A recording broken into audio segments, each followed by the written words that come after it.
Anong agenda natin dito, sir? Ha? Ba't po kayo nandito, sir? Ano agenda yun? Anong kaso ba yun ngayon?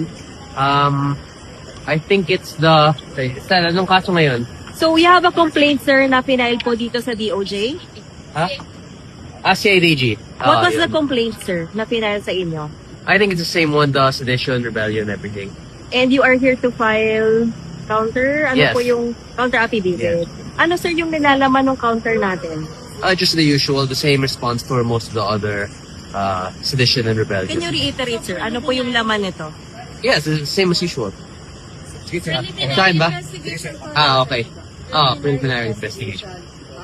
So, what do you want to point out in your counter affidavit po? Ano po yung sagot niyo na iahain sa inyong counter affidavit? Well, it depends on what specific case this is because I've received many complaints and many cases on various different posts and various different speeches that I've made that I release in my online accounts.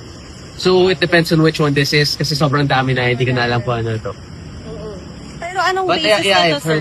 I've read of my counter affidavits, of my responses to the cases. It's just that this practically becoming a weekly occurrence and I don't know which specific one this is until I read the one that